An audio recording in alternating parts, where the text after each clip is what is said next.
기도하시겠습니다. 주님께서 주시는 것이면 무엇이든 감사합니다. 나를 바라보시는 하나님 아버지, 언제나 나를 바라보시고 나의 필요에 달려오시니 감사합니다. 이 아침에 내가 주님께 달려가는 마음으로 기도합니다. 새로운 아침을 주셔서 감사합니다. 날씨와 상관없이 나의 컨디션과 상관없이 주님을 찬양합니다. 주님께서 주시는 것이라면 무엇이라도 감사합니다. 그런 마음으로 하루를 시작하게 하소서. 오늘 세상에서 제일 좋은 회사에 출근하고 진수성찬으로 점심을 먹고 외제차로 출근하지 않아도 감사합니다. 왜냐하면 언제나 나를 바라보시고 언제든 도움의 손길을 주시기 위해 나를 사랑의 눈으로 바라보시는 아버지께서 계시기 때문입니다. 오늘 하루가 험난한 하루가 되어도 하나님의 위대한 사랑으로 견딜만 합니다. 주님이 계셔서 웃을 수 있습니다. 오늘 내가 아버지께 눈을 마주치지 않아도 언제나 나를 바라보시는 하나님을 기억하며 기쁨으로 하루를 살아갑니다. 나의 사랑 되시는 예수 그리스도 이름으로 기도합니다. 아멘.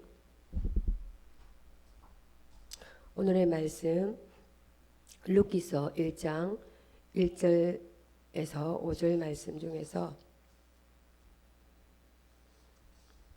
슬픔을 당하는 나옴이라는 본문 내용으로 은혜를 나누고자 합니다.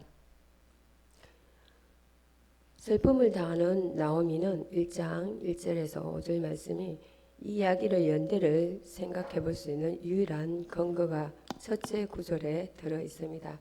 사사들이 치레하던 때 1절 말씀입니다. 그때는 사사시대의 초기였음이 틀림없습니다. 왜냐하면 룻과 결혼한 보아스는 여호수아 시대의 정탐꾼을 숨겨 주었던 라합에게서 태어났기 때문입니다. 그러므로 이때를 에우스의 시대였다고도 하고 더보라 시대였다고도 합니다. 지식이 해박하던 패트릭 주교는 이때를 기드온 시대였던 것으로 생각하는데 그 이유는 기드온 시대에서만이 미디안 사람의 침입으로 기근을 겪었다는 기록이 나타나고 있기 때문입니다. 6장 3절 4절 그리고 사사기입니다. 사사기 6장 3절 4절입니다. 젖과 꿀이 흐르는 가나안 땅에 흉년이 들었습니다. 이는 유대인들의 죄악으로 인해서 하나님이 그들에게 내리시던 심판이었습니다. 레위기 26장 19절과 20절입니다. 나라는 평안했지만 식량이 부족했습니다. 떡집이라는 뜻을 가진 베들레헴조차도 식량이 거의 없었습니다. 거기 살고 있는 사람들의 방종함을 고치기 위해서 기름진 땅은 황폐하게 되었습니다. 흉년으로 고생하는 한 가족의 이야기가 나옵니다. 그것은 바로 엘리멜렉의 가족입니다. 엘리멜렉이란 이름은 나의 하나님은 왕이시다는 뜻입니다. 엘리멜렉은 아내의 이름은 나오미였는데 나오미는 나의 친절한 자 또는 나의 상냥한 자라는 뜻입니다. 그들의 아들의 이름은 말론과 기론으로서 폐병이란 뜻입니다. 그것은 아마도 그들이 병약한 자들이었기 때문인 것 같습니다. 이 가족은 흉년 때문에 살기 어렵게 되자 베들레헴에서 요단 건너편에는 모압 지방으로 이주했습니다. 1절과 2절입니다. 이스라엘에는 식량이 귀하던 이 시기에 모압에는 식량이 풍족했던 것 같습니다. 일찍이 비슷한 이유로 아브라함이 애굽으로 이삭이 블레셋 땅으로 갔던 것처럼 엘리멜렉도 모압 지방에 가서 흉년이던 동안만 잠시 머물고자 했습니다. 엘리멜렉이 가족을 부양하고자 하여 아내와 자녀들을 함께 데리고 간 사실은 분명히 칭찬받을 만합니다. 그러나 이런 경우 모압 지방으로 이주한 사실을 정당화하다고 할 어떠한 이유도 찾을 수 없습니다. 이스라엘 자손은 이제 정착했으며 이방인의 영토로 이주해서는 안 되었습니다. 왜 엘리멜렉은 다른 사람들보다 멀리 가야만 했을까요?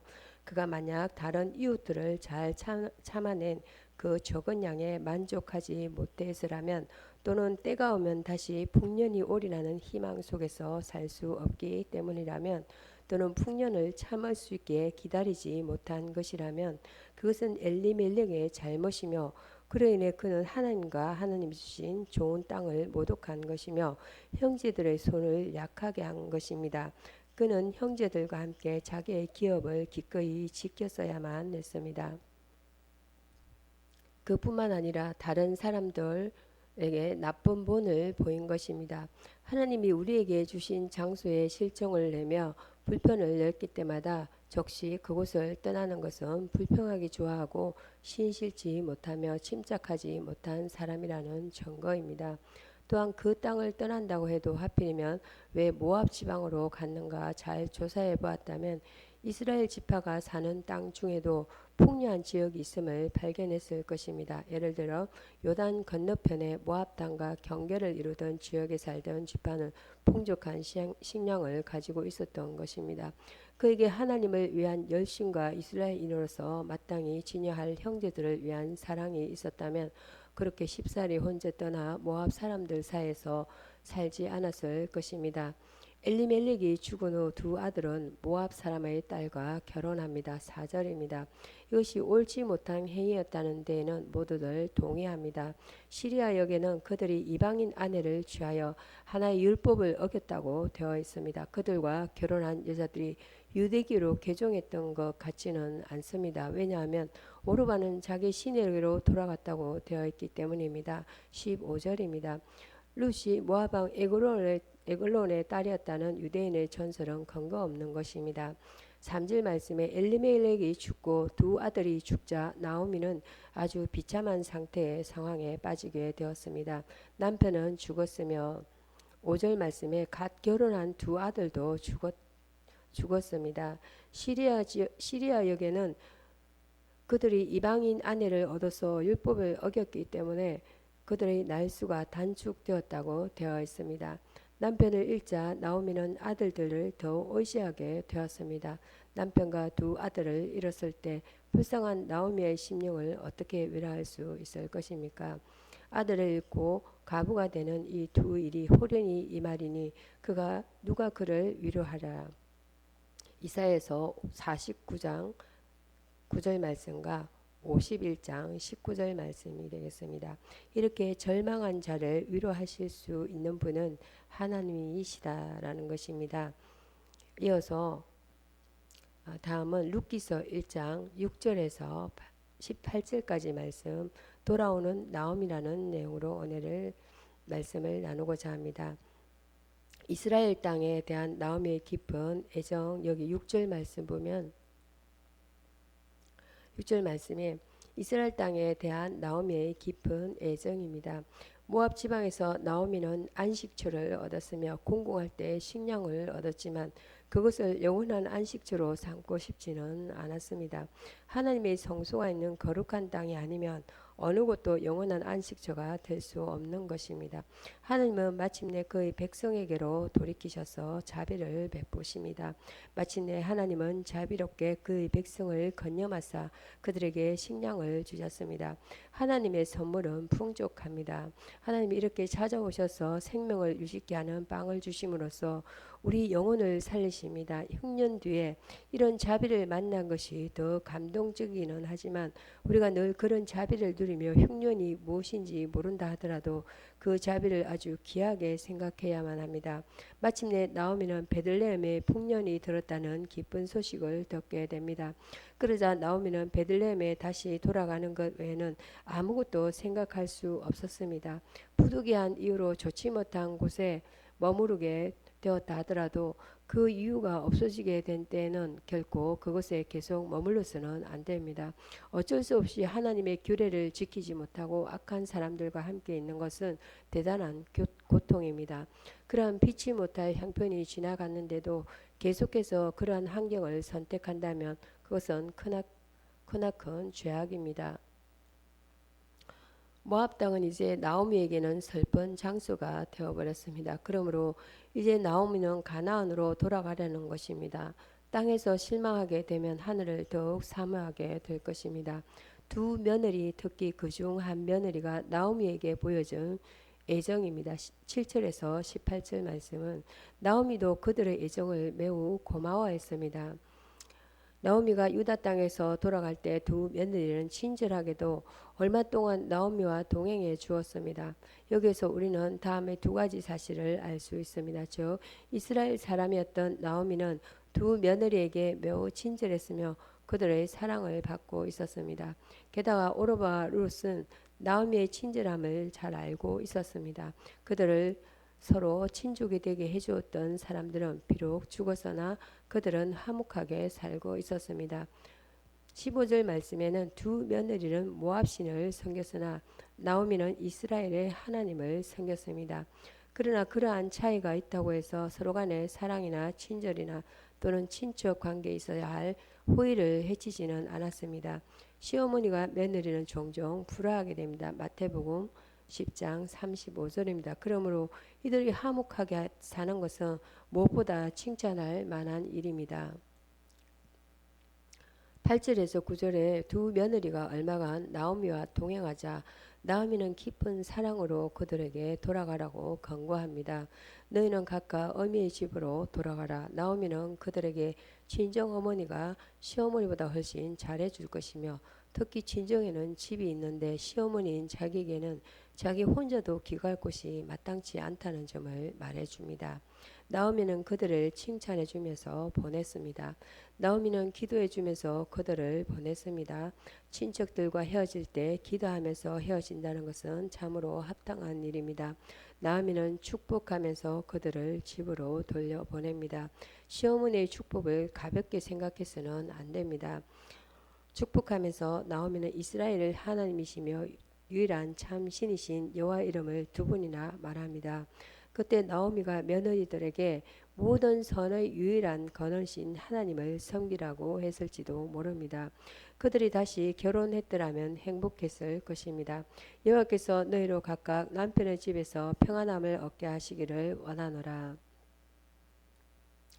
나오미는 깊은 애정을 표시하면서 두 며느리를 보냈습니다. 나오미는 그들에게 입맞추었습니다. 그들에게 줄 만한 좀 더 좋은 것이 있었으면 하고 바랐으나 검이나 언이 나오미에게는 전혀 없었습니다. 하지만 이 작별의 입맞춤이야말로 진정한 사랑의 표시가 될 것입니다. 젊은 두 가부는 어진 시어머니와 헤어진다는 것을 생각할 수 없었습니다. 그들은 이 경건한 이스라엘 사람인 나오미와의 친교를 매우 기뻐했으며 또한 소중히 여기고 있었던 것입니다. 우리는 어머니와 함께 어머니의 백성에게로 돌아가겠나이다. 이처럼 며느리들이 시어머니에 대한 애정을 갖는다는 것은 참으로 드문 일입니다. 또한 그들은 나오미로 인해 이스라엘 백성들에게 호의를 갖게 되었던 것입니다. 비록 오르바는 후에 자기의 신에게로 돌아갔지만 지금은 나오미와 함께 갈 결심을 했던 것 같습니다. 나오미는 11절에서 13절 말씀에 나오미는 그들이 자기를 따라오지 못하게 설득합니다. 나오미는 자기의 괴로운 처지를 말했습니다.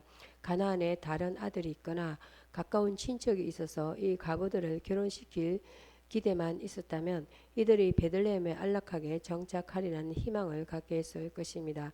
나오미가 처했던 비참한 상황 중에서도 가장 괴로웠던 것은 그녀가 해주고 싶은 대로 두 며느리에게 해줄 능력이 없었기 때문입니다. 나오미는 자기가 받아야 할 고통이 두 며느리에게 내리진 것을 가장 애통해합니다. 자비하고 간대한 사람은 자기의 고통으로 인해 다른 사람이 슬퍼하거나 괴로움 당하는 것을 보는 것보다는 자기의 당하는 고통을 더 견디기 쉬운 것으로 여기곤 합니다. 며느리가 공공해지는 것을 보느니 자신이 공공해지는 것이 나오미에게는 차라리 쉬웠습니다. 그러나 두 며느리를 데리고 감으로써 그들을 모압의 우상 숭배에서 구하고 이스라엘 하나님을 믿고 섬기게 할 수 있었을 텐데 나오미가 함께 가려고 하는 그들을 말린 것은 과연 잘한 일인가입니다.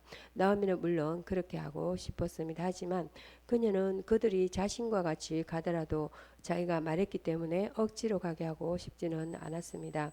친척의 비위를 마치고 친구들의 청을 들어주기 위하여 혹은 교제 때문에 신앙을 고백한다면 그것은 별 가치가 없으며 오래 지속되기도 못합니다. 또한 그들이 나오미와 같이 간다 하더라도 나오미는 그들에게 신중하게 선택하게 하려 했을 것입니다. 그래서 그들이 신앙을 고백하는 데 따르는 값을 먼저 앉아서 계산해 보게 하려 했을 것입니다. 그래서 그들이 신앙을 고백하는데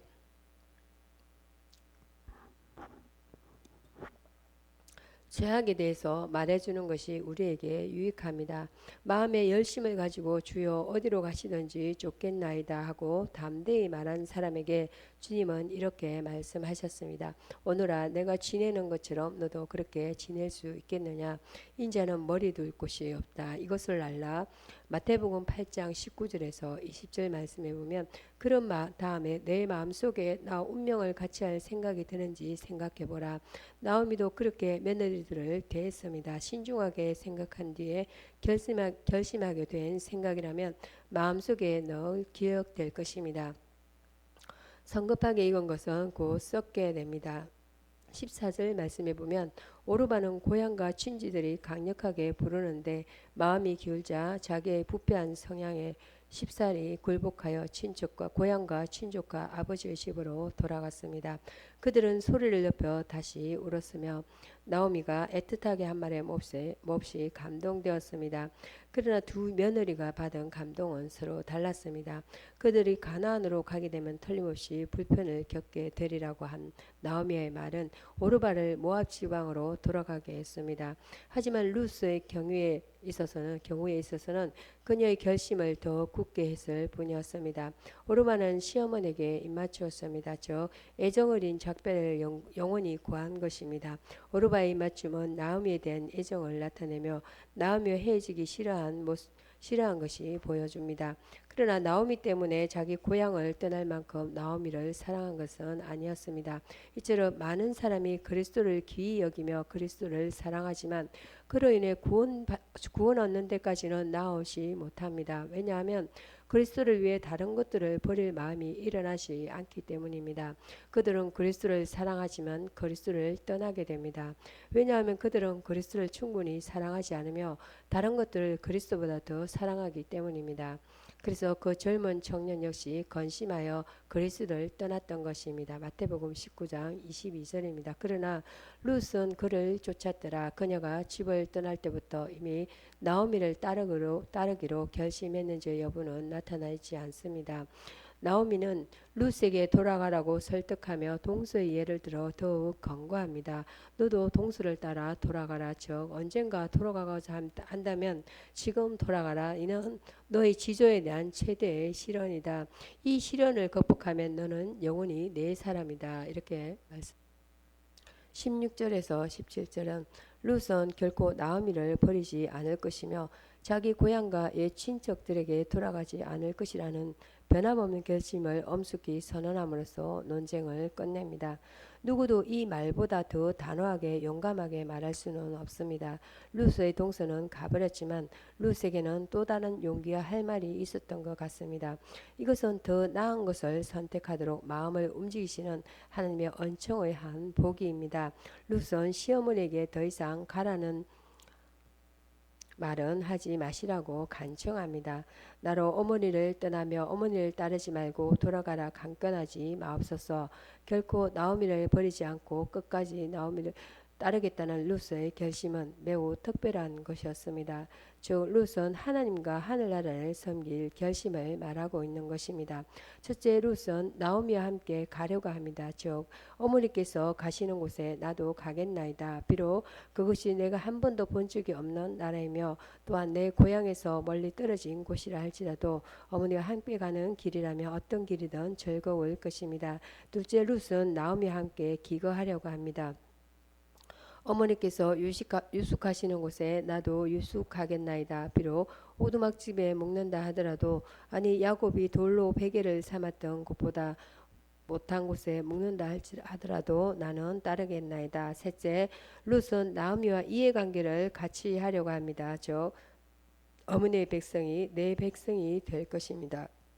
넷째, 룻은 나오미의 신앙을 따르려고 합니다. 이렇게 해서 룻은 그녀의 전부를 바로 그 제단에 바칠 결심을 합니다. 즉 어머니 하나님이 나의 하나님이 될 것입니다. 다섯째, 룻은 나오미와 죽음도 기꺼이 같이 하려고 합니다. 어머니께서 죽으시는 곳에서 나도 죽을 것입니다. 여섯째, 룻은 나오미와 같은 무덤에 장사되고 나오미 옆에 묻히기를 바랍니다. 거기 장사될 것이다. 룻은 자기 시신의 호의를 베풀어서 모압 땅으로 가져가기를 원하지 않고 나오미와 영혼을 함께 함으로써 함께 다시 살아나고 함께 영원히 저 세상에 살게 될 날을 소망하면서 함께 흙이 되기를 바랐습니다. 롯은 엄숙한 맹세로 나오미를 따르는 자기의 결심을 확고히 합니다. 만일 내가 죽는 일 외에 어머니와 떠나면 여호와께서 내게 벌을 내리시고 더 내리시기를 원하나이다. 이는 고대의 저주하는 문체입니다. 이것은 하나님과 하나님에 대한 신앙으로 돌이키는 전형입니다. 우리도 어떤 순간에 이러해야만 합니다. 첫째, 우리는 여호와를 하나님을 모셔야 합니다. 이 하나님이 영원토록 나의 하나님이시다. 나는 그분을 나의 하나님으로 자백했습니다. 둘째, 우리가 하나님을 우리 하나님으로 모실 때에는 그 백성들로 우리 백성으로 받아들여야 합니다. 그들이 비록 가난하고 멸시받는 사람들일지라도 그들이 만약 하나님의 백성이라면 그들은 틀림없이 우리의 백성입니다. 셋째, 그들과 운명을 같이 했던 기꺼이 그들과 운명을 같이 하고 그들이 지내는 것처럼 지내야 합니다. 18절에 보면 나오미는 더 이상 말하지 않았습니다. 나오미가 룻이 자기와 함께 가기로 굳게 결심함을 보고 그것이 바로 나오미가 자기를 따르는 룻의 마음을 확고하게 하기 위해서 그때까지 이야기한 목적이었습니다. 그녀는 룻이 자신의 의도를 깨달은 것을 보고 아주 만족해서 그에게 말하기를 거쳤습니다. 1장 룻기 1장 1절에서 말씀 요약해 보겠습니다. 룻이라는 사사시대를 배경으로 합니다. 사사시대는 여호수아의 죽음 이후 이스라엘의 왕정이 시작될 때까지 약 350년 동안을 말합니다. 이때는 사람들이 하나님의 율법에 복종하지 않고 각자의 판단대로 살았던 이른바 종교적, 정치적, 도덕적인 혼돈기였습니다. 사사기 17장 6절과 21장 25절 하지만 그러한 어두운 시대에도 충실함과 사랑과 헌신을 보여주는 아름다운 이야기가 있었습니다. 바로 나아미와 룻에 관한 일화입니다. 1장 13절과 요약 말씀에서는 13장과 21절까지 요약해서 보겠습니다. 재난과 고통이라는 내용입니다. 인간 역사를 다스리는 하나님은 때로 고통과 재난을 통하여 자신의 목적을 이루어 가십니다. 그렇다고 하나님이 그 목적을 이루기에만 급급하여 인간에게 일부러 고통과 재난을 주신다고 생각해서는 안 됩니다. 하나님의 목적이 궁극적으로 인간의 구원과 행복에 관여하기 때문입니다. 따라서 이해할 수 없는 어려움을 당할 때 섣불리 하나님께 그 책임을 돌리는 대신에 모든 일이 하나님의 통제 아래 있음을 알고 기도와 인내로 그분의 인도하심을 구해야 합니다. 나오미 같은 하나님의 주권을 겸손하게 인정했습니다. 1장 16절에 보면 16절 말씀에 이방인의 이스라엘 귀화 방법입니다. 이방 남자는 할례를 통해서 그리고 이방 여자는 신앙 고백을 통해서 이스라엘 백성이 될 수 있었습니다. 이것으로 볼 때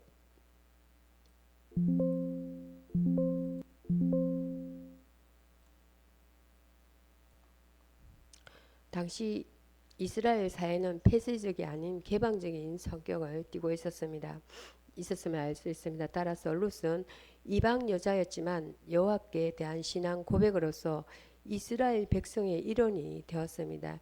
1장 17절 말씀에 보면 룻이 시므로부터 떠나게 되는 유일한 조건입니다.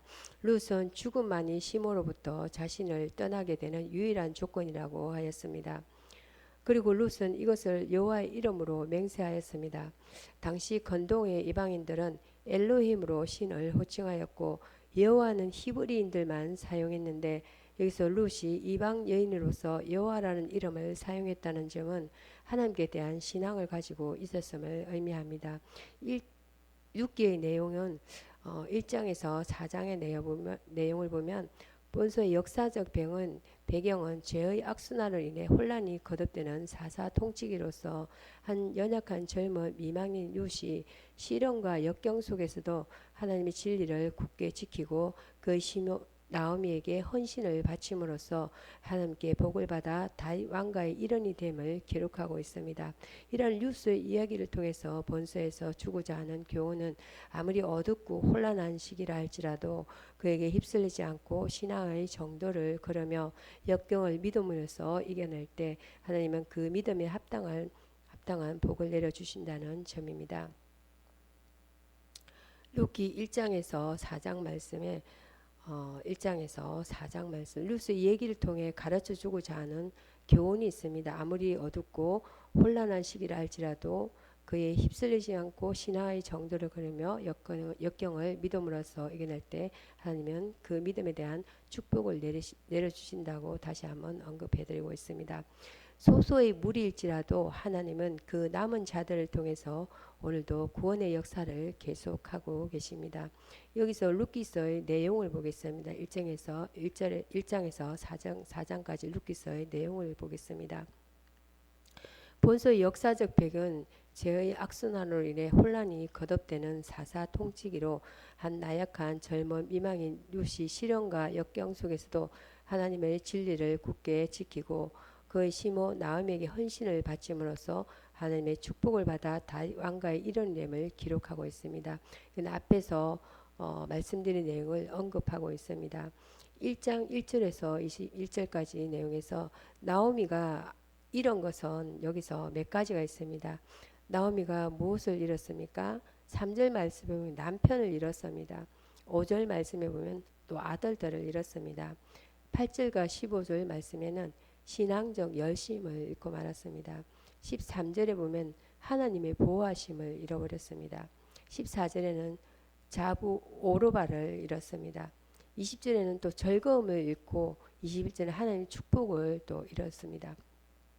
1장 5절에서 7절까지 나오미를 통해서 얻을 수 있는 교훈을 보고자 합니다. 이국 땅에서 남편과 두 아들을 잃고 홀로 된 나오미는 환란 속에서도 어려움을 딛고 일어나 자신의 잘못을 뉘우치고 구원자 되시는 하나님을 의시함으로 역사상 가장 위대한 구원의 반열에 서게 됩니다. 1장 16절에 보면 이방인들이 이스라엘 백성이 될 수 있었던 길은 무엇입니까? 남자는 할례를 통해서 이방 여자는 신앙 고백을 통해서 이스라엘 백성이 될 수 있었습니다. 이것으로 볼 때 당시 이스라엘 사회는 폐쇄적이 아닌 개방적인 성격을 띠고 있었음을 알 수 있습니다. 따라서 룻은 이방 여자였지만 여호와께 대한 신앙 고백으로 이스라엘 백성의 일원이 되었습니다. 1장 16절에서 22절로 보아 룻의 성품은 신앙적인 성품 을 보면 결단력이 있습니다. 16절에서 17절입니다. 17절에는 또 신앙의 지조를 지켰으며 또 2장 2절에는 축복을 얻기 위해 고난을 감수하였습니다. 16절 말씀에 보면 내면적인 성품입니다. 신의의 지조를 적겠고 2장 2절과 3절에 보면 시모를 잘 공경하였으며 2장 7절 13장 3절 5절 말씀에 보면 겉면 3장 5절입니다. 겉면 겸손 순종적이며 이렇게 나옵니다. 3장 10절과 11절에는 사랑이 많고 현숙한 여인이었음을 나타내고 있습니다. 1장 17절에 보면 룻이 시므를 떠나게 되는 유일한 조건은 무엇이라고 했습니까? 여러분 저희 그 말씀 중에 어떠한 경우라도 룻은 어떠한 경우를 떠난다고 말씀을 하셨어요? 죽음 외에는 떠나지 않겠다고 하셨어요. 죽음 외에는. 룻은 이것을 여호와 이름으로 맹세하였습니다. 이 당시 건동의 이방인들은 엘로힘으로 신을 호칭하였고 여호와는 히브리인들만 사용했는데 여기서 룻이 이방 여인으로서 여호와라는 이름을 사용했다는 점은 하나님께 대한 신앙을 가지고 있었음을 의미합니다. 말씀을 마치겠습니다.